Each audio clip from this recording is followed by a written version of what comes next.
చాలా విలువైనటువంటి సమయం ఇది.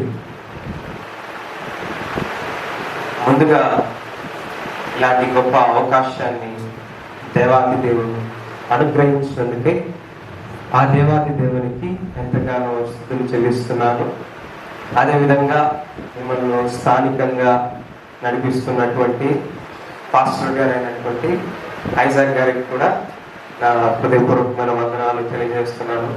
ఆయన మమ్మల్ని ఇన్వైట్ చేశారు కాబట్టి.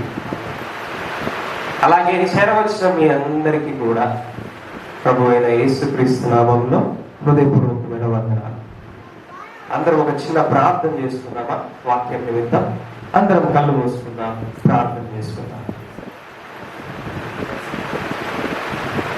మా గొప్ప దేవ, నీ ఘనమైన పరిశుద్ధమైన నామములకు వందనాలు, స్తోత్రాలు. ఈ యొక్క 50వ వార్షికోత్సవ సందర్భంగా అయా ఈ యొక్క గ్రామంలో నీ సన్నిధిలోనైనా వాక్యాన్ని పంచుకొనడానికి మీరు ఇచ్చిన గొప్ప కృపకై నీకు వందనములు, స్తోత్రములు. ఈ సంఘాన్ని మీరు ప్రేమిస్తున్న విధానముకై నీకు వందనాలు, స్తోత్రాలు. ఈ సంఘాన్ని అంతటినీ పేరు పేరున జ్ఞాపకము చేసుకునండి. ఈ సంఘములో తండ్రి అయా నీ యొక్క దివ్యమైన కృప నుంచి అయా దినదినాభివృద్ధి, సంవత్సరాభివృద్ధి మీరు కలిగిస్తూ మరి ప్రాముఖ్యముగా వాక్యము చేత మీరు కట్టబడటానికి అయా వీరికి మీరు అనుగ్రహించిన గొప్ప కృపకై నీకు వందనాలు, స్తోత్రాలు. ఈ క్షణమున నీ పక్షముగా నిలబడుతున్న నన్ను అయా మీ యొక్క సిలువ చాటులో మరుగు చేయండి. అయా మనుషులు మాట్లాడితే దాని వలన ప్రయోజనము లేదు. అయా మీరు మాట్లాడితేనే ప్రయోజనము నాయన. అయా మీరు మాట్లాడితేనే బండబారిన మా జీవితాలు చిగురిస్తాయి. మీరు మాట్లాడితేనే చెలింపు లేని మా మనస్సు నాయన స్పందిస్తుంది. దేవా మీరు మాట్లాడండి. ఇక్కడ ఉన్న ప్రతి ఒక్క బిడ్డతో మీరు మాట్లాడండి. ఈ శబ్దయంత్రం ద్వారా ఎంతమంది అయితే వింటున్నారో వారందరూ కూడా నాయన నీ మాటలు గ్రహించడానికి కృపణను నిశ్చితమైతే సిలువ చాటులో నన్ను మరుగుపరిచి మీ బిడ్డలతో మీరే సూటిగా స్పష్టముగా మాట్లాడమని, వారికి వినగల చెవులను గ్రహింపుగల మనస్సును మీరు దయచేయమని యేసు నామములో ప్రార్థిస్తున్నాము తండ్రి, ఆమేన్. చాలా మంచిది. ఈ విలువైన సమయంలో నేను కొన్ని మాటలు మీతో పంచుకోవాలనుకుంటున్నాను. నాకు కరెక్ట్గా 45 నిమిషాలు టైం ఇచ్చారు కాబట్టి ఈ 45 నిమిషాల్లోనే నేను ఏం మాట్లాడినా మాట్లాడాను కదా. ఎంతమంది తినేసి వచ్చారు? ఎవరు తినలేదా? ఉపవాసం ఉన్నారా? తిన్నారు కదా. ఆ మిమ్మల్ని చూస్తుంటే ఎలా ఉందంటే, నా మాకు ఆకలి అవుతుంది, తొందరగా వదిలేస్తే మేము ఇంటికి పోతాం అన్నట్లున్నారు అనమాట. సరే, కొద్దిసేపు దేవుని వాక్యాన్ని మనం ఆలోచిద్దాం. నేను పెద్ద పెద్ద ప్రసంగాలను, పెద్ద పెద్ద విషయాలను మీకు చెప్పాలని ఇష్టపడట్లేదు. నేను మీకు ఒక పుస్తకాన్ని పరిచయం చేయాలని ఇష్టపడుతున్నాను. మీలో ఎంతమందికి ప్రతిరోజు బైబిల్ చదివారు? ఒక్కసారి చేస్తారా? ప్రతిరోజు నేను బైబిల్ చదువుతాను అనేవాళ్ళు ఎవరైనా ఉంటే చేస్తారా? ఒకరు. ఇంకా వెరీ గుడ్. ఎందుకంటే నేను చదవట్లేదని మీరు ఒప్పుకున్నందుకు నేను మిమ్మల్ని అప్రిషియేట్ చేస్తున్నాను. Very good. కానీ మనము ప్రతిరోజు కూడా వాక్యాన్ని చదవాలి. అయితే ఇప్పుడు నేను బైబిల్ ఎక్కడైనా చెప్పుకోవచ్చు కదా. మీకేం తెలియదు కాబట్టి బైబిల్ గురించి నేను ఎక్కడైనా చెప్పచ్చు. కానీ నాకు తెలిసినటువంటి నా మిత్రుని గురించి ఒక 2 మాటలు పంచుకొని నేను వాక్యంలోకి వెళ్తాను. ఐజాక్ పాస్టర్ ఒక మంచి మిత్రుడు, చాలా ప్రేమ. అలాగే మా చెల్లి ప్రసన్న, తను కూడా చాలా ప్రేమ చూపిస్తుంది మా ఎడల. మేము చాలా బాగా మంచి బంధంగా ఉంటామన్నమాట. మంచి స్నేహపూర్వకంగా ఉంటాం. ఏదైనా చెప్పాలనుకున్నా, ఏదైనా సజెషన్స్ ఉన్నా, ఏదైనా బైబిల్ గురించి కొన్ని విషయాలు మాట్లాడాలనుకున్నా ఎక్కువగా మేమిద్దరం మాట్లాడుతూ ఉంటాం.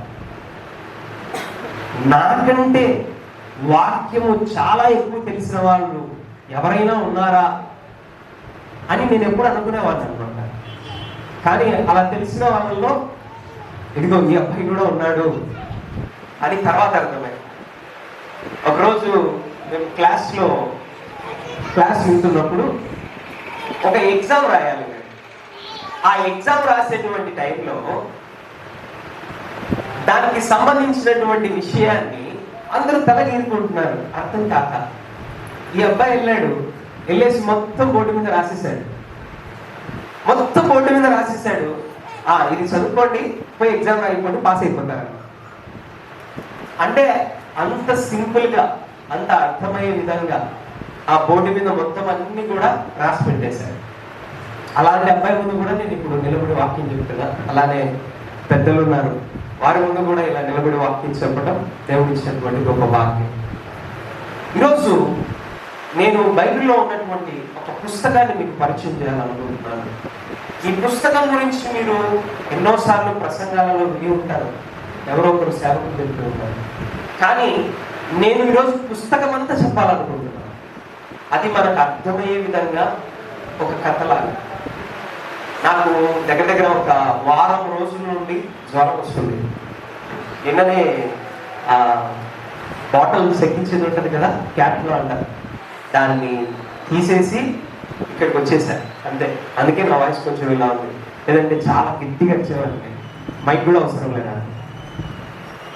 కాబట్టి జాగ్రత్తగా మీరు వినాలని ప్రభు బయట మిమ్మల్ని కోరుచున్నాను. బైబిల్ గ్రంథంలో 4 అధ్యాయాలు ఉంటాయి ఈ పుస్తకానికి. అందులో 84 వచనాలు ఉంటాయి. 4 అధ్యాయాలు ఉంటాయి, 84 వచనాలు ఉంటాయి. పాత నిబంధన గ్రంథంలో ఇది ఒక పుస్తకం. అందులో ఒక స్త్రీకి సంబంధించిన పుస్తకం, ఒక స్త్రీకి సంబంధించిన పుస్తకం. దానికి సంబంధించి కొన్ని విషయాలు మీతో పంచుకోవాలనుకుంటున్నాను. పేజీ నంబర్ 220లో రూతు గ్రంథం అని మనకు కనబడుతుంది. పేజీ నంబర్ 220లో రూతు గ్రంథం అని మనకు కనబడుతుంది. దీని గురించి కొన్ని విషయాలు మీకు చెప్పాలనుకుంటున్నాను. దానికంటే ముందు నేను ఏం చెప్పాలనుకుంటున్నానంటే, నేను అత్త కోడళ్ళకు సంబంధించిన విషయాలు మాట్లాడతాను. ఓకేనా? అత్త కోడళ్ళకు సంబంధించిన విషయాలు అసలు మాట్లాడాలి. కాబట్టి మీరు జాగ్రత్తగా వాక్యాన్ని వినొచ్చు. ఇక్కడ ఒక స్త్రీ కనబడుతుంది. ఆవిడ పేరు ఏంటంటే నయోమి. ఈవిడ ఎవరు అనంటే ఎలిమెలెకు అనేటువంటి ఒక వ్యక్తి భార్య. వీరిద్దరు కూడా బెత్లెహేములో వీరు ఏం చేసేవారంటే నివసించేవారు. బెత్లెహేము అనగా అర్థం ఏంటంటే రొట్టెల ఇల్లు. ఏంటి? రొట్టెల ఇల్లు. అందరూ కూడా చెప్పాలి ఏంటది? రొట్టెల ఇల్లు. ఈ రొట్టెల ఇంట్లో వీరు నివసించేటువంటి వారు. వీరు అక్కడ కరువు రావటము సంభవించిన తర్వాత వారు ఇంకొక గ్రామానికి లేదంటే ఇంకొక దేశానికి వెళ్ళాలనుకున్నారు. అక్కడే ఉన్నప్పుడు వారికి 2 పిల్లలు పుట్టారు. ఆ 2 కూడా కలిసి వారి యొక్క తల్లిదండ్రులతో వేరే దేశానికి వెళ్ళారు. ఆ దేశం పేరు ఏంటంటే మోయాబు దేశం. ఏం దేశము? మోయాబు దేశం. మీరందరూ నన్నే చూడండి, బైబిల్ నేను చెప్పినప్పుడు ఎప్పుడైనా ఒక రెఫరెన్స్ అవ్వాలి. ఓకేనా? నేను ఒక 3-4 రెఫరెన్స్లు మాత్రం చదివిస్తా, అంతకు మించి ఎక్కువ చదివించాను. కాబట్టి జాగ్రత్త. ఆ మోయాబును విడిచిపెట్టి ఆ బెత్లెహేమును విడిచిపెట్టి మోయాబు అనేటువంటి దేశానికి వీరు వెళ్ళటం జరుగుతుంది. మోయాబు దేశము ఎలాంటి దేశము అనంటే అది శపితమైన దేశం. అక్కడ దేవునికి ఇష్టం కాని పనులన్నీ చేస్తారు. ఇస్తార్ అనేటువంటి దేవతను వాళ్ళు ఆరాధిస్తారు. అలాంటి ఒక దేశము మోయాబు దేశం. ఈ మోయాబు దేశములో ఎలా ఉంటది, అక్కడ పద్ధతులు ఎలా ఉంటాయి అని అంటే, కెమోష్, ఇస్తార్ అనేటువంటి దేవతలనే ప్రధానమైన దేవతలుగా, వాళ్ళే వారి యొక్క దైవాలుగా వారు పూజించి ఆరాధన చేసేటువంటి వారు. అలాంటి ఒక దేశము మోయాబు దేశం. ఇది సర్వోన్నతుడైన దేవునికి వ్యతిరేకమైనటువంటి దేశం, అంటే దేవునికి నచ్చని దేశం ఇది. ఇప్పుడు మీరు ఎక్కడికి వెళ్తున్నారు? బెత్లెహేమును విడిచిపెట్టి ఎక్కడికి వెళ్తున్నారు? మోయాబు దేశానికి వెళ్తున్నారు. బెత్లెహేము ఎటువంటి దేశము? రొట్టెల ఇల్లు, దేవుని చేత ఆశీర్వదించబడిన స్థలం, దేవుని చేత దీవించబడిన స్థలం, ఆశీర్వాదానికి నిలయమై ఉన్నటువంటి స్థలం. అలాంటి స్థలం బెత్లెహేము. కానీ ఎప్పుడైతే ఆ దేశములో కరువు సంభవించింది అని చెప్పగానే వారు ఏం చేశారంటే ఆ ప్రాంతాన్ని వీడి వేరే ప్రాంతానికి వెళ్ళిపోయారు. కొద్ది రోజులైంది, కారణం ఏంటో తెలీదు. ఆ యొక్క ఎలిమెలెకు అనే నయోమి భర్త చనిపోయాడు. పిల్లలు చూస్తే పెద్దవాళ్ళు అవుతున్నారు. తల్లి ఆలోచించింది, ఎలాగైనా కూడా నా బిడ్డలకు పెళ్లి చేసేయాలి. ఇద్దరు బిడ్డలకు కూడా ఆ తల్లి వివాహం చేసేసింది. అక్కడ ఆ ప్రాంతంలోనే ఉండే ఒక ఇద్దరి అందమైన స్త్రీలను చూసి వివాహం చేసేసిన తర్వాత, జాగ్రత్తగా వివాహం చేసేసిన తర్వాత వారు క్షేమంగా కొద్ది రోజులు ఉన్నారు. మరలా కారణం ఏంటో తెలియదు. ఆ ఇద్దరు కుమారులు కూడా చచ్చిపోయారు. ఎంతమంది తెలుసు ఈ స్టోరీ? తెలిసిన వాళ్ళందరూ చేయొద్దండి. మరి మీరు బైబిల్ ఇస్తున్నారన్నారు, ఎక్కడ తెలిసింది మీకు? పాస్టర్ గారు చెప్తారు, వెరీ గుడ్. కానీ జాగ్రత్తగా వినండి, దీంట్లో నుండి మనం నేర్చుకోబోయే పాఠాలు చాలా ఉన్నాయి. ఇక్కడ ఈ సందర్భంలో నయోమికి మరలా వార్త అందింది. ఏమన్నానంటే, బెత్లెహేములో మరలా మీకు దేవుడు ఆశీర్వదించి ఆ కరువును తీసేసి క్షేమాన్ని ఇస్తున్నాడంట. కాబట్టి మీరు మరలా బెత్లెహేమునకు వచ్చేయండి అన్నటువంటి సమాచారాన్ని నయోమి తెలుసుకొని తిరిగి ప్రయాణమైంది వారిద్దరి కోడలతో తిరిగి ప్రయాణం పోయారు. సొంత దూరం పోయారు, ఆడికి వెళ్ళిపోయారు. ఆ ఊరి పొరమైన వరకు వెళ్ళిపోయారు. వెళ్ళిపోయిన తర్వాత దూరమని ఇద్దరు కోడలు ఏడుస్తున్నారు, అత్త ఏడుస్తుంది, అందరూ ఏడుస్తూ ఉన్నారు.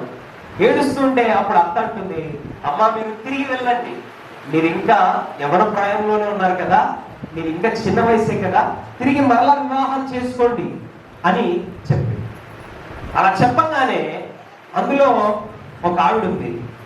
ఆవిడ పేరేమి పేరు? నేను పెట్టిన పేరేంటో తెలుసా? ఓర్పు లేని ఓర్ప. ఏం ఓర్ప? ఓర్పు లేని ఓర్ప. ఆవిడ ఏం చేసిందంటే బాగా ఏం చేసింది, అత్తను ముందు పెట్టుకుంది, తిరిగి వెళ్ళిపోయింది. కానీ ఇంకొక ఆవిడ ఉంది. ఆవిడ పేరు ఏం పేరు అంటే, ఏం పేరమ్మా? రూతు. ఒకరేమో ఓర్పు లేని ఓర్ప, ముద్దు పెట్టుకుంది, వెళ్ళిపోయింది. ఇంకొకరి పేరేమో రూతు. ఈ రూతు అత్తను విడిచిపెట్టాల. అత్తను విడిచిపెట్టకుండా నువ్వు ఎటు వెళ్తే నేను అడ్డు వస్తాను అని చెప్పి ఒక్కసారి ఆ వచనాన్ని చూద్దాం. పేజీ నంబర్ 220, ఋతు గ్రంథము 1వ అధ్యాయము 16వ వచనం. Very good.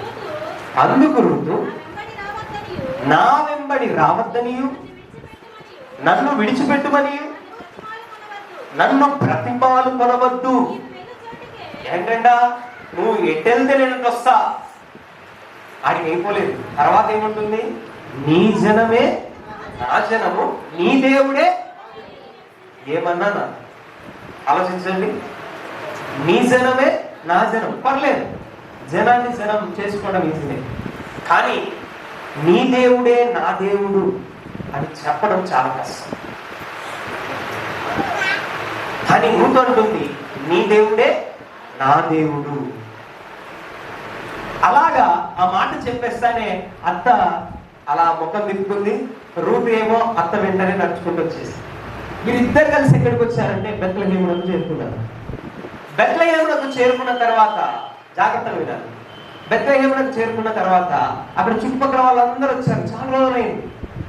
నేనే మరలా ఒక నెల తర్వాత వచ్చారనుకో, వీళ్ళు చాలా మంది అన్నా బాగున్నారా అని అడగరా.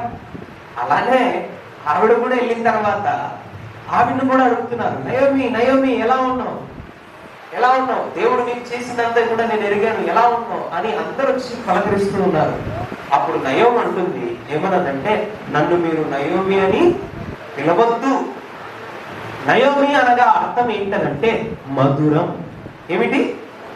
మధురం, స్వీట్. నయోమి అనగా అర్థము మధురం. కానీ ఆమె ఏమంటుందనంటే, నన్ను మారా అని పిలవండి. మారా అనగా అర్థం ఏంటి? చేదు. నన్ను మారా అని పిలవండి. ఎందుకనంటే నా ఇద్దరు బిడ్డలను నేను కోల్పోయాను, నా భర్తను నేను కోల్పోయాను, నా ఆస్తిలో నాకు ఏమీ లేదు, నేను చాలా కడుపేద స్థితిలో ఉన్నాను. కాబట్టి నన్ను మీరు నయోమి అని పిలవద్దు, నన్ను మారా అని పిలవండి అని అన్నారు. ఇక్కడితో మొదటి అధ్యాయం అయిపోయింది. మీరందరూ ఒక మొదటి అధ్యాయాన్ని పూర్తిగా నేర్చేస్తారు. ఇప్పుడు రెండో అధ్యాయంలో ఏముందనంటే, వీళ్ళిద్దరు ఇక్కడ ఉన్నారు బెత్లెహేములో వీళ్ళిద్దరు బ్రతకడానికి వీరికి ఆహారం కావాలి. ఈ ఆహారం ఎక్కడి నుండి వస్తుంది? ఇద్దరు ఆడలు ఉన్నారు ఇంట్లో, వారిద్దరికి ఆహారం ఎక్కడి నుండి వస్తుందమ్మా? పోయి ఏదో ఒక పని చేస్తుంటేనో కదా, ఏదో ఒక పని చేస్తేనో, లేకపోతే ఏదో ఒక కూలి పనికి పోతేనో ఆహారం వస్తుంది. అక్కడ ఉన్నటువంటి పద్ధతి ఏంటంటే, ఇజ్రాయేలు దేశంలో దేవుడు ఒక నియమాన్ని పెట్టాడన్నమాట.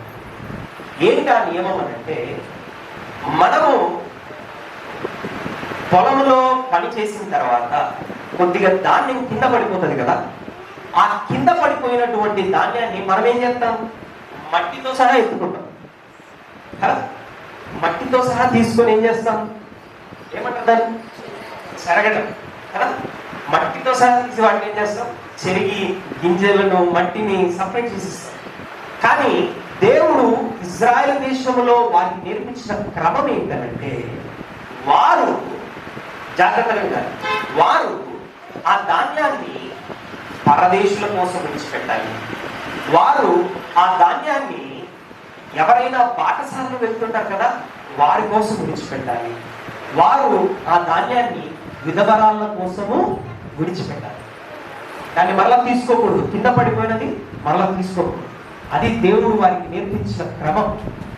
పాత నిబంధన గ్రంథంలో మీరు చదువుతూ వస్తే, దివ్యోపదేశ కాండంలో ఇక్కడ అన్ని కూడా దేవుడు వారికి చెప్పాడు ఇలా ఉండాలి అని. అందుకే వారు కింద పడినటువంటి ధాన్యాన్ని తీసుకో, అది ఎవరో ఒకరు బాటసారులో కానీ, పక్కన వేరే ప్రాంతం వారు, అంటే ఇజ్రాయేలీలు కాని వారు ఎవరైనా ఆ మార్గం కూడా వెళ్తున్న వారు కానీ తీసుకోవడానికి అన్నారు. అలాగా రూతు ఏం చేసిందంటే, బయటకు వచ్చి పొలంలో ఆ ధాన్యాన్ని ఏరుకోవడం స్టార్ట్ చేసింది.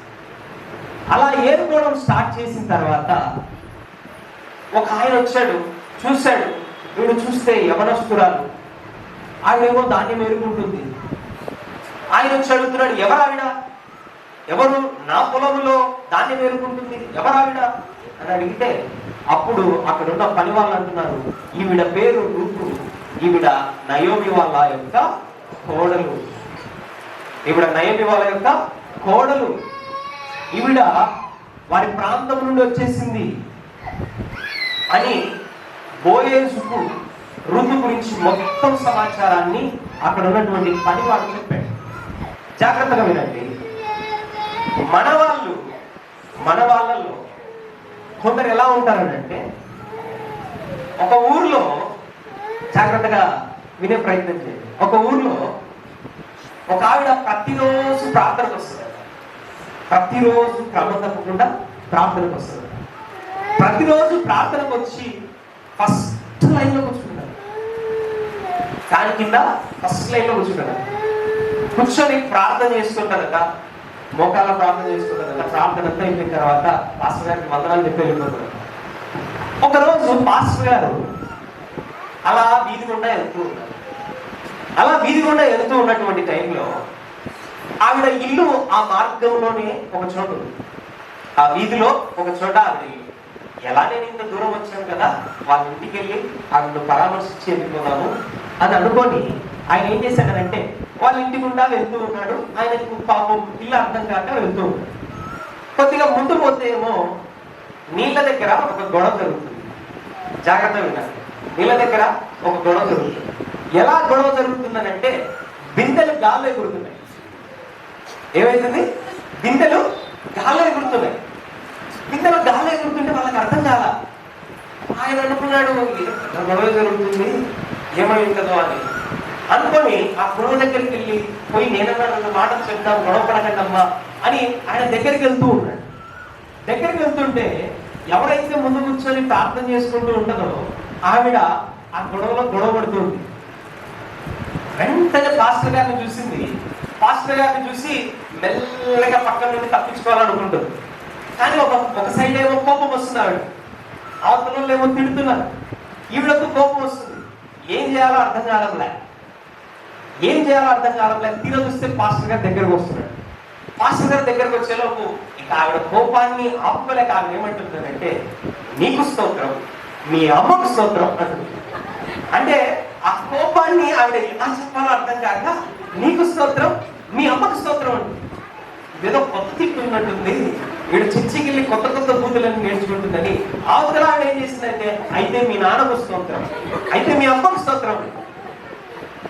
ఎందుకు చెప్తున్నానంటే మన భక్తి ఎలా ఉంటుందనంటే 10 మంది చూడాలి, 10 మంది మనలను మెచ్చుకోవాలి అని.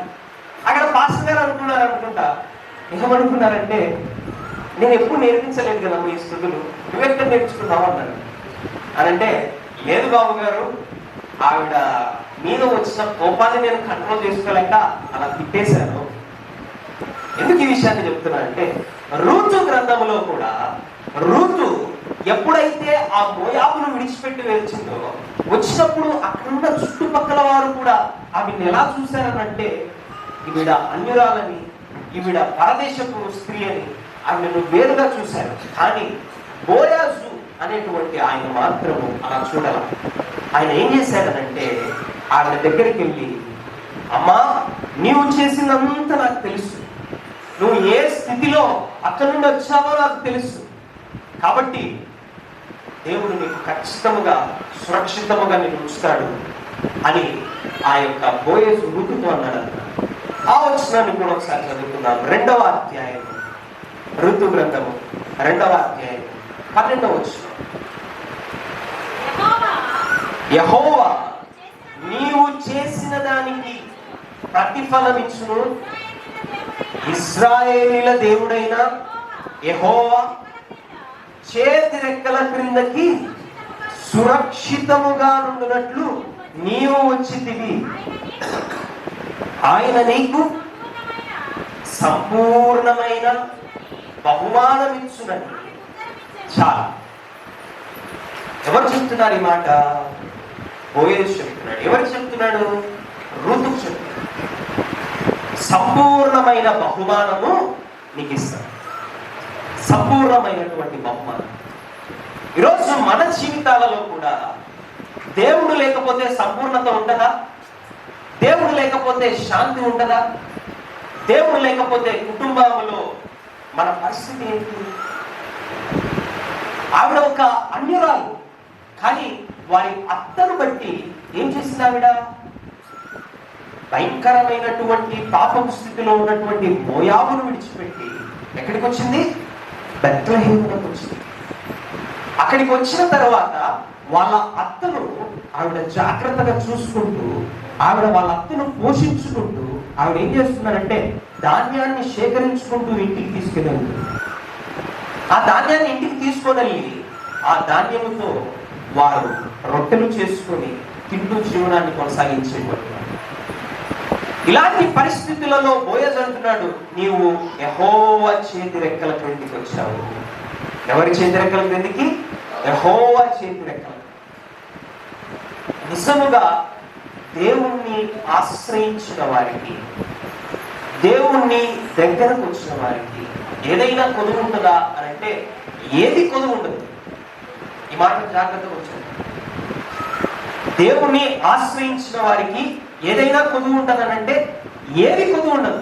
మరి నా ఇంట్లో ఇంకా కష్టాలు ఉన్నాయి, నా ఇంట్లో ఇంకా బాధలు ఉన్నాయి, నా ఇంట్లో ఇంకా ఇబ్బందులు ఉన్నాయి, ఎటు చూసినా కూడా మా ఇంట్లో ఇవే కష్టాలు కనబడుతున్నాయి కదా, నేను ప్రతిరోజు ఏడుస్తూనే ఉన్నాను, ఏంటి ప్రభువా మా జీవితం అని.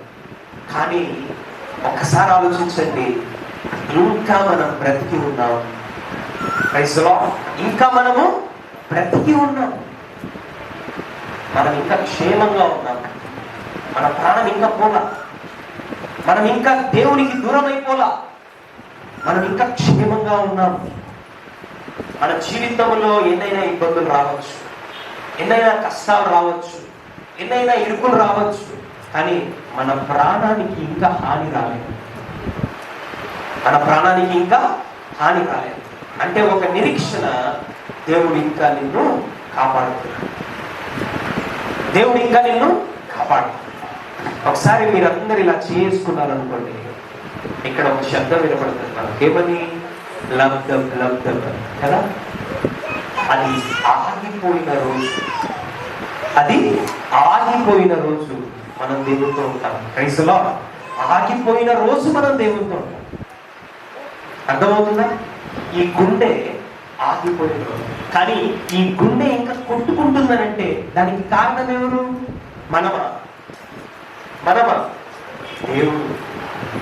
ఆయన కారణం. ఆయన మనలను సృష్టించుకున్నాడు, ఆయన మనలను నిర్మించుకున్నాడు, ఆయన పోలికలో మనలను చేసుకున్నాడు. ఇది ఋతు గ్రంథంలో ఉన్నటువంటి 2 అధ్యాయాలలో కనబడేది. 3వ అధ్యాయము ముందు చెప్పిన రెండింటికంటే చాలా విలువైంది, చాలా జాగ్రత్తగా వినాల్సింది. ఓకేనా? చూద్దాం అందరం కూడా జాగ్రత్తగా. 3వ అధ్యాయము ఋతు గ్రంథము 3వ అధ్యాయము 3వ వచనం. జాగ్రత్తగా వినండి, చదవక.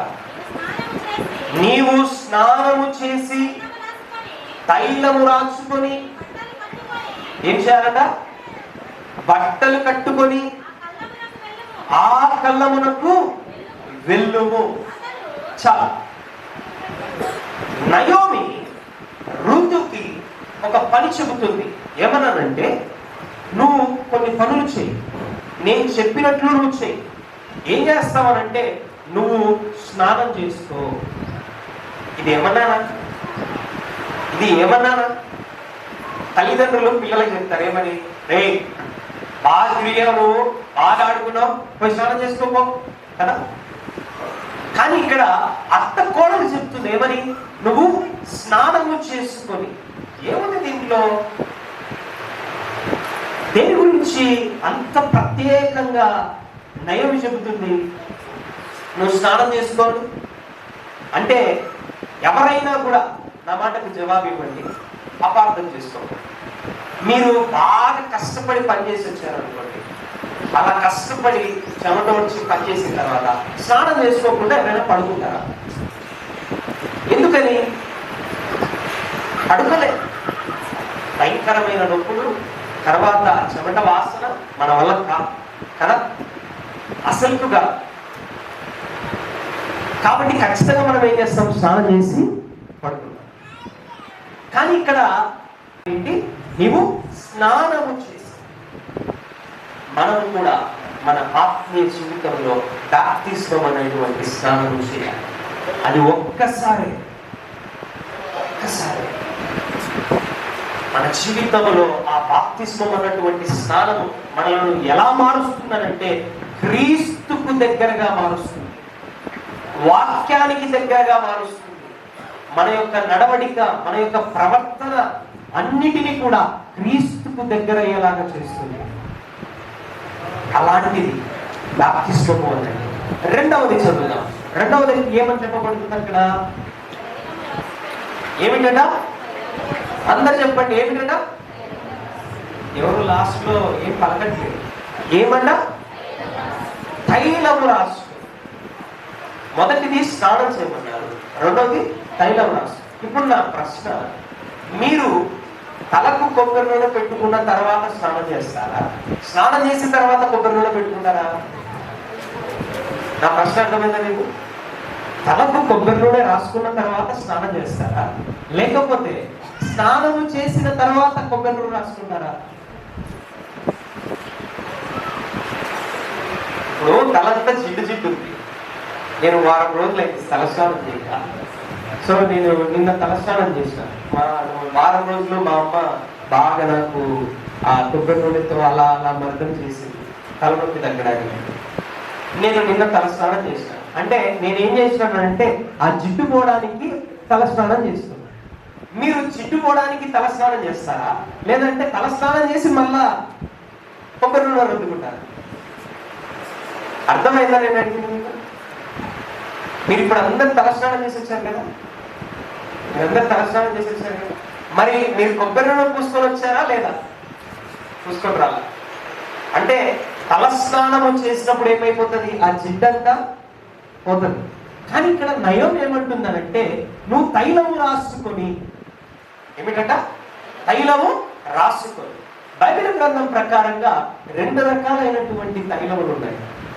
ఒకటి ఏంటంటే మన తలకు పూసుకునేటువంటి నూనె, దానినే తైలము అంటారు. రెండవది ఏంటంటే, జాగ్రత్తగా వినండి, మొదటిది ఏంటి? మన తలకు పూసుకునేటువంటి నూనె. రెండవది ఏంటంటే అత్తరును కూడా తైలం అంటారు. పర్ఫ్యూమ్ కొట్టుకుంటారు కదా, దాన్ని కూడా తైలం అంటారు బైబిల్ భాష. ఈ 2 రకాలైనటువంటి తైలములు ఉంటాయి. కానీ ఇక్కడ నయోమి చెబుతున్నటువంటి తైలం ఏంటంటే తలకు పూసుకునేటువంటి తైలం. అది ఎటువంటి తైలం అనంటే సుగంధముతో కూడినటువంటి, మంచి వాసన వచ్చేటువంటి, మంచి సువాసన ఇచ్చేటువంటి. బైబిల్ గ్రంథంలో ఎవరినైనా గొప్ప గొప్ప సేవకులను అభిషేకించాలి అనంటే వారి తల మీద ఏం చేసేవారు అనంటే ఇలాగు తైలం పోసేవారు. దేంట్లో నుండి?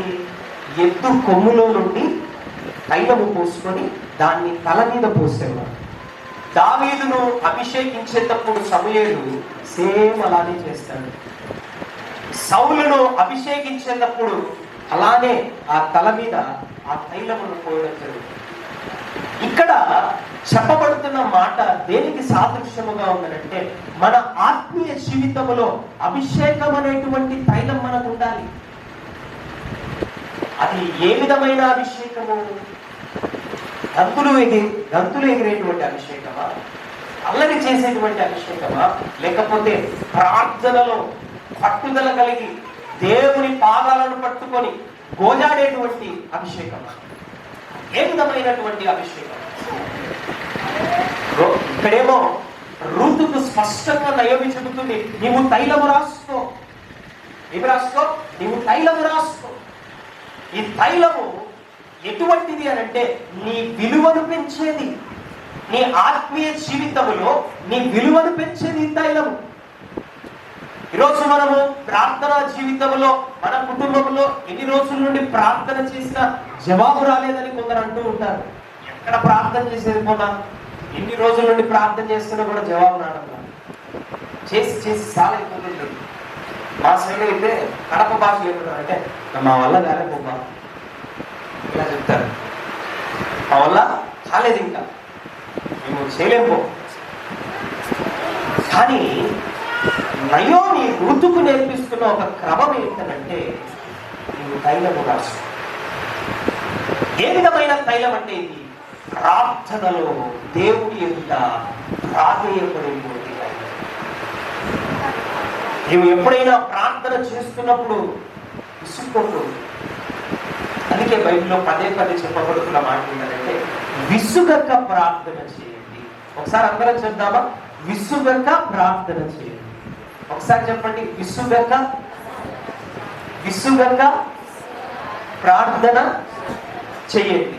మీరు చాలా చిన్నగా మాట్లాడుతున్నారు. ఎంత చిన్నగా మాట్లాడుతున్నారంటే నాకు కూడా వినపడట్లేదు. విసుగక ప్రార్థన చేయండి. ఏం చేయండి?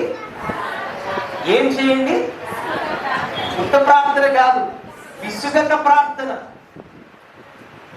మనము విసుగక ప్రార్థన చేయాలి. ఏ విషయంలో విసుగక ప్రార్థన చేయాలి? దేని విషయంలో విసుగక ప్రార్థన చేయాలి? మన అక్కరల కొరకు, అవసరతల కొరకు మనం చేస్తూ ఉంటాం కదా. ఎట్లా చేస్తామనంటే, మనము ఎప్పుడైనా కూడా మనము సూపర్ మార్కెట్కి వెళ్ళేటప్పుడు, లేకుంటే కిరాణా షాప్కి వెళ్ళేటప్పుడు ఒక లిస్టు రాసుకొని వెళ్తాం. కూరగాయలు, వంకాయలు, బెండకాయలు అన్నీ కదా. అలాగా మనం కూడా ప్రార్థనలోకి వెళ్తాను ఏం చేస్తామనంటే, మా అమ్మను కాపాడు, మా నాన్న కాపాడు, మా అక్కను కాపాడు. ఇదే కదా మనం చేసే ప్రార్థన. కానీ దేవుడు చెప్తున్నటువంటి ప్రార్థన ఏంటంటే, మీరు విసుగకూడదు. ప్రార్థన చేసేటప్పుడు మీరు విసుగకూడదు. ఎందుకు విసుగు వస్తుంది ప్రార్థనలో? ఎలాంటి సమయాలలో విసుగు వస్తుంది చెప్పండి? ఇప్పుడు నేను ప్రార్థన చేస్తున్నాను అనుకోండి, మీకు విసుగు వస్తుంది. నేను వాక్యం చెప్తుంటేనే మీకు విసుగు వస్తుంది, లేదు కదా? రాలేదా? Very good. సరే, మీకు ఎలాంటి సమయాలలో విసుగు వస్తుంది? ప్రార్థన చేసేటప్పుడు ఎప్పుడైనా విసుగు వచ్చిందా? రాలేదా? ఎప్పుడు రాలేదా? నేను అయితే గుర్తు చేస్తా, మీకు ఎప్పుడెప్పుడు విసుగు వచ్చిందా? నాకు ఈ ఫోన్ కావాలి. నేను దేవుని దగ్గర ప్రార్థన చేస్తాను. దేవుని దగ్గర ప్రార్థన చేసేటప్పుడు దీని విలువ చాలా ఎక్కువ. దీని విలువను బట్టి దేవా నాకు ఈ ఫోన్ కావాలని నేను ప్రార్థన చేస్తున్నా. నేను దేవుని దగ్గర ఒక టైం పెట్టుకున్నా, ఒక వారం రోజుల లోపు నాకు ఈ ఫోన్ కావాలి. ప్రతిరోజు నేను ప్రార్థన చేస్తున్నా. వారం దాటిపోయిన తర్వాత, ప్రభువా ఇంకెప్పుడు నాకు ఫోన్ ఇస్తావు, నాకు ఫోన్ కావాలి అని అంటున్నాను. 2 వారాలు దాటిపోయింది.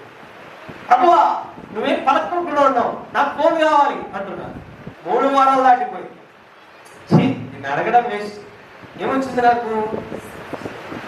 ఇలాగా మీరు కొన్ని వాటి కోసం ప్రార్థన చేసేటప్పుడు విసుక్కుంటూ ఉంటారు. నేను నిన్ను అడుగుతున్నా, నువ్వు రెస్పాన్స్ లేదు, నీవు జవాబు ఇవ్వట్లేదు. నేను ఎన్నోసార్లు నీ ఎదుట ప్రాధేయపడుతున్నా, నువ్వు అస్సలు స్పందించట్లేదు. నేను ప్రార్థన చేయ. ఇలా మనం ఎన్నోసార్లు దేవుని ఎదుట ప్రాధేయపడకుండా, ఎన్నోసార్లు మనము దేవుని ఎదుట ఇలా విసుక్కుంటూ ఉండిపోయి ఉంటాం. కానీ మీకు ఒక విషయం తెలుసా? మనము అడిగిన దానికంటే, ఊహించిన దానికంటే ఆయన అత్యధికమైన మేలును కలుగు చేసే దేవుడు. క్రైస్తవం ఆయన అత్యధికమైన మేలును కలుగ చేసేటువంటి దేవుడు. మనం ఊహించిన దానికంటే, అడిగిన దానికంటే ఎక్కువగా. ఈరోజు నువ్వు ఒక అవసరత ఉందని, అక్కర ఉందని, ఫలానది కావాలని దేవుడిని అడుగుతుంటావు. కానీ అది నీకు, నీ కుటుంబానికి ప్రయోజనమైతేనే దేవుడు ఇస్తాడు. ఈ మాటను గుర్తుంచుకోండి. ఒకటి, నువ్వు నాకు కావాలని అడుగుతూ ఉంటావు, కానీ అది మాత్రం నీకు రాదు, ఆలస్యం అవుతూ ఉంటుంది. కానీ నువ్వు పదే దాన్ని అడుగుతూ ఉంటావు. అది నిజముగా నీకు, నీ కుటుంబానికి, నీ ఆత్మీయ స్థితికి ప్రయోజనమైతేనే ఏం చేస్తాము? ఇస్తాం. మీకు అర్థం అవ్వడానికి ఒక ఎగ్జాంపుల్ చెప్పి నేను ఇంకొక మాటలోనికి వెళ్తాను. ఏంటంటే, చిన్న పిల్లోనికి బాగా జలుబు చేస్తుంది, వాడికి ఆస్తమా ఉంది, అంటే బాగా శ్వాస అందదు. అలాంటి పరిస్థితిలో ఉన్నవాడు మీ దగ్గరికి వచ్చి, అమ్మ నాకు ఐస్ క్రీమ్ కావాలి అంటే మీరు కొనిస్తారా? ఏ తల్లైనా కొనిచ్చేవాళ్ళు ఒకసారి చేస్తారా? కొనిస్తారా? ఎవరైనా? ఎందుకు కొనియరు? చెప్పండి కొంచెం. ఎందుకు కొనియరు? నా బిడ్డ ఆరోగ్యము పాడైపోతుంది. నీ బిడ్డల విషయంలోనే నువ్వు అంత ఆలోచించినప్పుడు, నీ దేవునికి నీకేం కావాలో తెలీదా? నీ దేవునికి ఏది అవసరమో, నీకేది అవసరమో ఆయనకు తెలీదా? అలాంటిది ఆయన నీకు అనుగ్రహిస్తాడు, అలాంటిది ఆయన నీకు ఇస్తాడు. కాబట్టి మనము వేటినైతే అడుగుతామో నిజముగా అవి మనకు ప్రయోజనకరమైతేనే అడగాలి. అది కూడా ఎలా? విసుగక. ఈ మాటను జాగ్రత్త గుర్తు తెచ్చుకోండి. ఎలాగా? విసుగక. మనము దేవుని ఎదుట విసుగక మనము ప్రార్థన చేయాలి. అదే చెప్పబడుతున్న మాట, అభిషేకానికి గుర్తైనటువంటి తైలము. ఋతుకి చెబుతుంది నయోమి, నీవు తైలము రాచుకో. ఈ తైలం ఏంటనంటే విసుగక ప్రార్థన చేసేటువంటి తైలం. దేవుని ఎదుట ప్రాధేయపడేటువంటి తైలం. చిట్ట చివరిగా 3వ మాట, ఏ మాట అక్కడ రాయబడి ఉన్న మాట? జాగ్రత్తగా వినండి. స్నానం చేస్తూ ఉన్నాం, ఏమో పెద్దామని చెప్పింది లేని చేసుకున్నాం. తైలం రాస్తూ ఉన్నాం, సరేలే పెద్దామ చెప్పింది లేని కట్టుకుంది, సారీ పూస్తుంది. 3వగా బట్టలు కట్టుకోవడం కూడా చెప్పాలా? మనం బట్టలు కట్టుకోవడం కూడా చెప్పాలా? ఎవరైనా మనకు చెప్పాలా? కానీ ఇక్కడ ప్రత్యేకంగా నయోమి ఋతుకి ఏం చెప్తుందంటే, నీవు బట్టలు కట్టుకొని. బైబిల్ గ్రంథంలో 1 కాదు 2 కాదు అనేక రకాలైనటువంటి వస్త్రాలు ఉన్నాయి. ప్రశస్తమైన వస్త్రము అని, అలంకరింపబడిన వస్త్రము అని.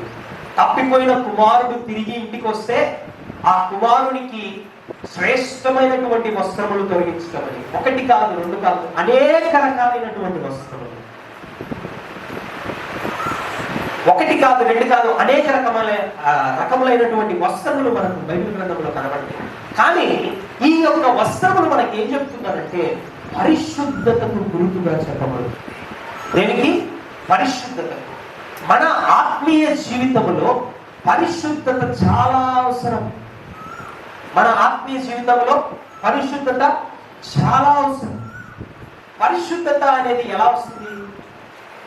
ఇలా పెట్టుకొని తెల్ల పెయింట్ పూస్తే వస్తుందా? తెల్ల పెయింట్ రుద్దుకుంటే వస్తుందా? మరి ఎలా వస్తుంది పరిశుద్ధత? నేను పరిశుద్ధిగా మారాలనుకుంటున్నానా? ఏం చేయమంటారు? చెప్పండి ఐదారు పాస్టర్ గారు, నేను పరిశుద్ధిగా మారాలనుకుంటున్నా, ఏం చేయమంటారు? చెప్పండి సార్.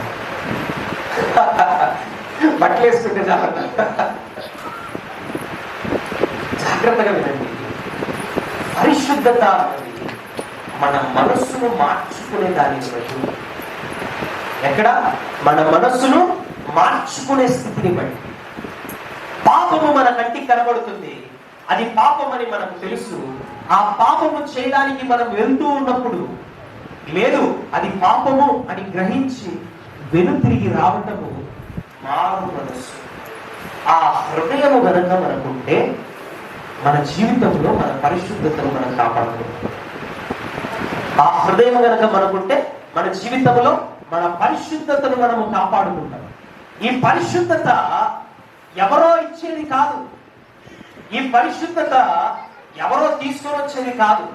ఈ పరిశుద్ధత కేవలము ఒకే ఒకరు ఇచ్చేది, ఆయననే. నీ కోసము నా కోసము ఆ కలువరి గిరిలో ప్రాణము పెట్టి, ఆ కలువరి గిరిలో తన ప్రాణాన్ని అర్పించి నీకు నాకు నీతి అను వస్త్రమును ధరింపచేసినటువంటి దేవాది దేవుడు అనుగ్రహించేది. అది ఆయన ఇచ్చేది, మనుషులు ఇచ్చేది కాదు పరిశుద్ధత. ఒక పాస్టర్ గారు అన్నారట, మీలో ఎవరైనా పరలోకం పోవాలని ఉన్నారా అని అడిగాడట. జాగ్రత్తగా వినండి. మీలో ఎవరైనా పరలోకం వెళ్ళాలని ఉన్నారా అని అడిగాడట. అని అడిగితే దూరంలో ఒక ఫ్యామిలీ కూర్చొని ఉంది. వాళ్ళు అన్నారంట, పాస్టర్ గారు. వాళ్ళు ఏమనుకున్నారంటే ఏదో ట్రిప్ అనుకున్నారు, పక్క ఊరు. పరలోకం పోవాలని వీళ్ళు ఎవరైనా అనుకున్నారు, ఆ పాస్టర్ గారు. వాళ్ళు ఎత్తారు.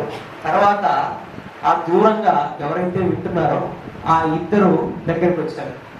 వచ్చిన తర్వాత పరలోకం పోవాలంటే 50,000 ఖర్చు అవుతుంది అంట. 50,000 ఖర్చు అవుతుంది. టికెట్లు దగ్గర ఒక 30,000 అవుతాయి. మళ్ళా మధ్యలో పేదరు వచ్చాడు. పేదరు వచ్చినప్పుడు ఒక 10,000 ఇవ్వాల. మళ్ళా యేసు ప్రభు కూడా లక్షం అడుగుతాడు, ఆయనకు ఒక 10,000 ఇవ్వాలి. సో మొత్తం ఒక 50,000 అవుతుంది. అటు ఇటు మీకు నా మీద ఏమన్నా ప్రేమ ఉంటే మీరు ఒక 10,000 ఎక్స్ట్రా వేసి ఇచ్చేయచ్చు. 60,000 మిమ్మల్ని పరలోకం పంపిస్తా. కానీ ఇది ఒక్కొక్కరికి అన్నాడు. వాళ్ళు ఎంతమంది ఉన్నారంటే మొత్తం 5 మంది ఉన్నారు. 5 ఆరులు ఎంత? కొంచెం గట్టి చెప్పండి. 5 ఆరులు ఎంత? 30. 3,00,000. ఆయన అన్నాడంట, ఏమైనా బాధలేదు పాస్టర్ గారు, మా భార్య ఏమో సతాయిస్తుంది, పరలోకం పోవాల్సిందే. ఆవిడేమో ఇంట్లో కూర్చుంటాను, నేను పరలోకం పోవాలంటది. మేము తట్టుకోలేకుండా 3,00,000 ఏదో నేను కట్టా పాస్టర్ గారు, మేము ఎట్టం పోతాం కదా. మీరు పోతారు అనగానే ఆయన ఏం చేశాడంటే 3,00,000 డబ్బులు తీసుకొని వచ్చి పాస్టర్ గారి చేతిలో పెట్టాడు. పాస్టర్ గారు చెప్పాడు, మీరు రేపు సాయంత్రము మంచిగా తెల్ల బట్టలు వేసుకొని రెడీగా ఉండండి. మీరు రెడీగా ఉన్నారనుకో, నేను కరెక్ట్గా 6-6:30కు మీకు ఫోన్ చేస్తాను, నేను చెప్పిన ట్రైన్ మీరు ఎక్కాలా అని అన్నారంట. అనగానే సరే అని వీళ్ళు సాయంత్రం 4 నుండి అన్ని సిద్ధం చేసుకున్నారు. చుట్టుపక్కల ఉంటారు కదా, వారందరూ చెప్తున్నారు, అక్క మేము పోయేస్తాం, మేము పరలోకానికి పోయేస్తాం అని చెప్పేసి వీళ్ళు ఏం చేశారనంటే ఇంట్లో నుండి బయటకు వచ్చేసి అందరికి చెప్పేశారు, ఇంట్లోకి వెళ్ళిపోయారు. టైం ఇంచుమించు 6 అవుతుంది. పాస్టర్ గారు ఫోన్ చేస్తారని చుట్టూ కూర్చొని ఎదురు చూస్తున్నారు. ఎవరు? ఆ ఫ్యామిలీ అంతా చుట్టూ కూర్చొని ఎదురు చూస్తున్నారు. టైం 6:30 అయింది, పాస్టర్ గారు ఫోన్ చేయలే. 7 అయింది, పాస్టర్ గారు ఫోన్ చేయలే. పాపం ఎడన్నా వాక్యం చెప్తున్నాడు ఏమో అనుకుంటున్నాను. 8 అయింది, పాస్టర్ గారు ఫోన్ చేయలే. 9 అయింది, ఆయనకు ఒక భయం అయింది, దిక్కు తెలియదు. ఆయన ఏమైతుందో అర్థం కావట్లేదు.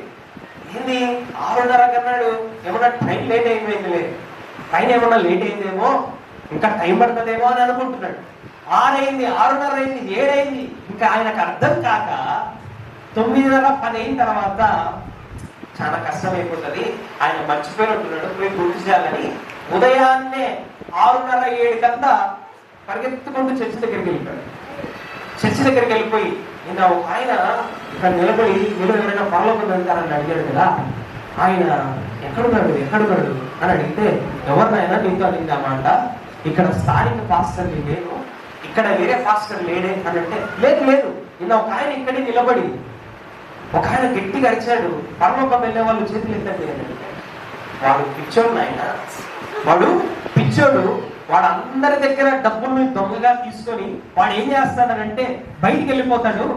వాడు అలాగే చాలా మందిని మోసం చేశాడు. అయినా పరలోకం పోవడానికి నువ్వు చచ్చిపోతే పరలోకం పోతావు, కానీ బతికున్నప్పుడు పరలోకం పోతాడని నీకెవరైనా చెప్పింది అని అన్నాడు. అంటే ఈరోజు మన వాళ్ళు ఎలా పరలోకాన్ని ఊహించుకుంటున్నారు? అదేదో డబ్బులు పెట్టి కొంటే వచ్చింది అనుకుంటారు. కాదు, క్రీస్తు స్వరక్తము ద్వారా ఆయన మన కొరకు రక్తమును కార్చి తన ప్రాణాన్ని పెట్టి ఆయన మన కొరకు తన రక్తాన్ని అర్పణముగా ఇచ్చి ఆయన ఏం చేశాడనంటే మనల్ని సొంత బిడ్డలుగా చేసుకుని ఆ పరిశుద్ధత కనుక మనము ధరించుకుంటే అప్పుడు మనం పరలోకానికి చేరతాం. ఇక్కడ నయోమి ఋతుకు చెబుతున్న మాట ఏంటంటే, నీవు స్నానము చేసి, నీవు తైలము రాసుకొని, నీవు బట్టలు కట్టుకొని, ఇంకొక మాట చెప్తుంది ఏమనంటే కళ్ళమునకు వెళ్ళుము. ఎక్కడికి వెళ్ళాలంట? కళ్ళమునకు. ఏముంటది కళ్ళములో? బోయేజు తూర్పాడించడానికి ఆయన రాత్రి అంతా అక్కడే మేలుకుంటాడు. ఆయన పాదాల దగ్గర వెళ్ళి నువ్వు పడుకో. ఇశ్రాయేలీయుల పద్ధతి ప్రకారంగా ఎవరైనా ఒక స్త్రీ తన దగ్గరికి వచ్చి తన యొక్క పై వస్త్రాన్ని తన మీద కప్పుము అని చెబితే దాని అర్థం ఏంటంటే ప్రదానము చేయబడ్డాడు. అంటే ఎంగేజ్మెంట్ అంటారు కదా, పై వస్త్రాన్ని ఏ పురుషుడైనా వేరే స్త్రీ మీద పై వస్త్రాన్ని కప్పితే అది ప్రదానము చేయబడటం, అదనమాట దాని అర్థం. ఇలాగా ఈ స్త్రీ కూడా అలాగే బోయేజ్ దగ్గరికి వెళ్ళి అడిగినప్పుడు బోయేజ్ అంటున్న మాట ఏంటంటే, నీకు ఒక సమీప బంధువుడు ఉన్నాడు, ఆయన అడిగి ఒకవేళ ఆయన ఒప్పుకుంటే ఖచ్చితముగా నీకు అలాగే చేస్తాను, లేదనంటే నేను నిన్ను వివాహం చేసుకుంటాను అని బోయేజు ఋతుకు చెప్పాడు. ఋతుకు చెప్పిన తర్వాత మరుసటి రోజు అవుతుంది, అది 3వ అధ్యాయం పూర్తయింది. 4వ అధ్యాయంలో ఒక్క మాట చూద్దాం, మనం ముగించుకుందాం. ఋతు గ్రంథము 4వ అధ్యాయము.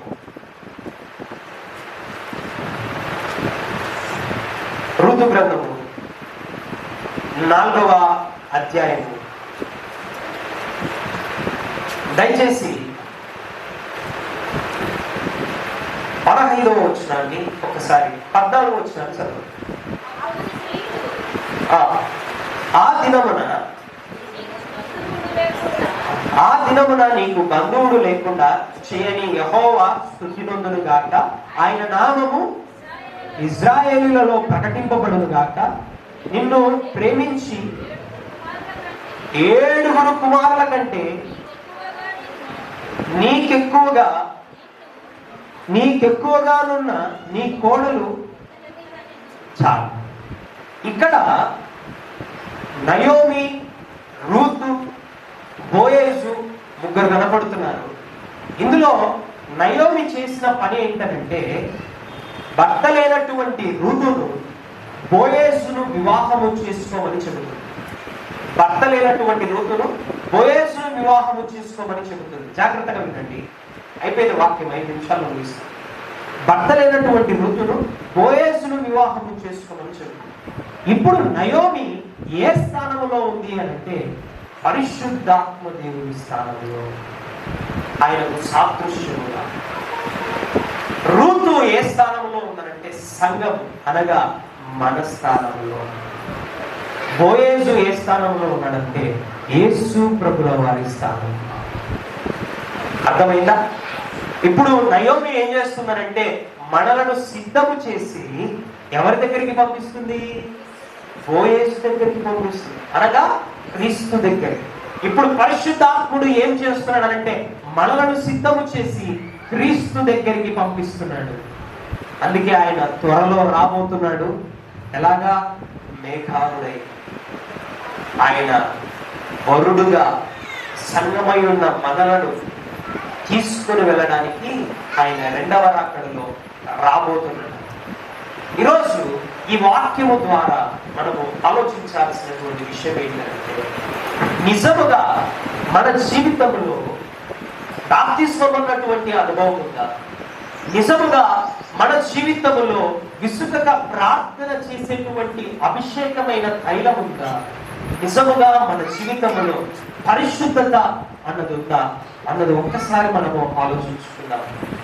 4 అధ్యాయాలు 84 వచనాలు మీకు కథలాగా చెప్పబడింది. 4 అధ్యాయాలు 84 వచనాలు. బైబిల్ గ్రంథంలో ఒక పుస్తకం మీకు వచ్చేసింది,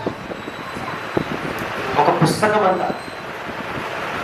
ఈ 4 అధ్యాయాలు 84 వచనాలలో చెప్పబడుతున్న మాట ఏంటంటే ఈ 50వ వార్షికోత్సవంలో ఇన్ని రోజులు నీవు ఎలా ఉన్నావో, ఎలా జీవించావో, ఎలా బ్రతికావో అన్నది కాదు. ఈ రోజు మనలో బాప్తిస్మము అనుభవం ఉందా? ఈరోజు మనలో విసుగక ప్రార్థన చేసేటువంటి అనుభవం ఉందా? ఈరోజు మనలో పరిశుద్ధత అనేటువంటి అనుభవం ఉందా? ఒక్కసారి ఆలోచన చేద్దాం. ఒకవేళ వీటిలో ఏది లేకుండా దయచేసి ఒకసారి అందరం మోకరిద్దామా? ఒక చిన్న ప్రార్థన చేసుకుందాం. అందరం మోకరిద్దాం, ఒక చిన్న ప్రార్థన చేసుకుందాం. ప్రతి ఒక్కరు రూతు జీవితంలో తనకు లేనటువంటి అనుభవం నయోమి రూతుకి ఇచ్చింది. ఈరోజు పరిశుద్ధాత్మ దేవుడు నీకు లేనటువంటి అనుభవము ఆయన నీకు ఇవ్వాలనుకుంటున్నాడు. కాబట్టి అందరం కలిసి ప్రార్థన చేద్దామా? ప్రతి ఒక్కరము కూడా కళ్ళు మూసుకుందాం. ప్రతి ఒక్కరము కళ్ళు మూసుకుందాం. ఎవ్వరు పక్కన చూడకూడదు, చిన్నపిల్లలు కూడా. అందరము కళ్ళు మూసుకుందాం. కేవలం ఒక 3 నిమిషాలు ప్రార్థన చేసుకుందాం.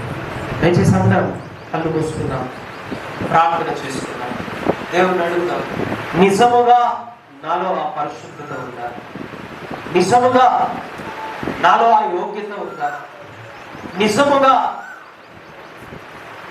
నేను ప్రార్థన చేసే స్థితిలో ఉన్నాను?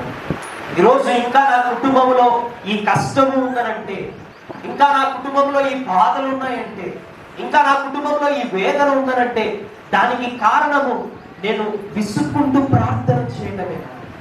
ఇంకా నా కుటుంబంలో మనశ్శాంతి లేకుండా, ఇంకా నా కుటుంబంలో నెమ్మది లేకుండా ఉండడానికి కారణము నేను విసుక్కుంటూ ప్రార్థన చేయడమేనా? ఒకసారి అందరము ప్రార్థన చేద్దాం. ప్రతి ఒక్కరము కూడా నిర్లక్ష్యంగా లేకుండా ప్రతి ఒక్కరము ప్రార్థన చేద్దాం. ప్రతి ఒక్కరము దేవుని పాదాలు ఎదుగుతారు. ప్రార్థన చేయాలి. ఎన్నోసార్లు ఆయన సన్నిధి నుండి మనము వేరైపోయి జీవించి ఉంటాం. ఎన్నోసార్లు ఆయన మాటకు విధేయులము కాక, ఆయన మాట ప్రకారంగా జీవించక, మనకు నచ్చినట్లు మనము జీవించి ఉంటామేమో. ఇదిగో ఈ యొక్క 50వ వార్షికోత్సవము నాడు ఈ ప్రార్థనలో దేవుని మనమందరం అడుగుదాం. ఇదిగో దేవా, ఇదే నా జీవితము, నా అవిధేయతను మన్నించు, నా పాపాన్ని మన్నించు అయ్యా, నేను చేసిన అతిక్రమములను మన్నించని దేవుని ఎదుట ప్రాధేయపడతాను. ఎవరము మౌనముగా లేకుండా ప్రార్థన చేద్దాం. అందరము కళ్ళు మూసుకొని ప్రార్థన చేద్దాం. దేవుని ఎదుట మన అవిధేయతను బట్టి, మన అజ్ఞానమును బట్టి దేవుని ఎదుట మనము ప్రార్థన చేద్దాం. ఆయన మాట్లాడే దేవుడు, ఆయన మనలను దర్శించే దేవుడు, ఆయన మన జీవితాలను బాగు చేసేటువంటి దేవుడు. ఎన్ని రోజులు ఎలాంటి ఇబ్బందులలో, ఎలాంటి కష్టాలలో మనము కృంగిపోయి ఉన్నాము. ఇదిగో ఈ యొక్క విలువైనటువంటి క్షణంలో దేవుని ఎదుట ప్రాధేయపడదాం. అవునయ్యా, నా కుటుంబం ఈ స్థితిలో ఉండటానికి నా అవిధేయతలే కారణము, నేను చేసినటువంటి తప్పులే కారణము, నన్ను క్షమించయ్యాని దేవుని ఎదుట ప్రాధేయపడదాం. ప్రతి ఒక్కరము కూడా దేవుని ఎదుట ప్రాధేయపడదాం. నా అవిధేయతను క్షమించు ప్రభు అని ప్రాధేయపడదాం.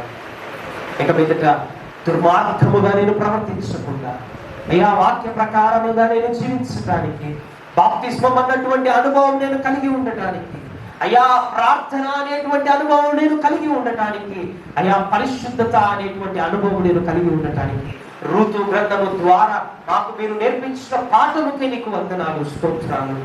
దేవా, ఈ యొక్క విలువైనటువంటి సమయంలో తండ్రి అయ్యా, నీ బిడ్డలందరినీ పేరు పేరున జ్ఞాపకం చేసుకోరండి. ఎంతమంది బిడ్డలైతే ఈ యొక్క శబ్ద యంత్రము ద్వారా నీ మాటలను విని ఉన్నారో వారందరూ తండ్రి ఆత్మీయ జీవితంలో కట్టబడడానికి కృపను అనుగ్రహించమని ప్రార్థిస్తున్నాం. నిజముగా వారి జీవితములలో ఏది అవసరమో, ఏది అక్కరగా ఉన్నదో వాటిని మీరే తీర్చుమని ప్రార్థిస్తున్నాం.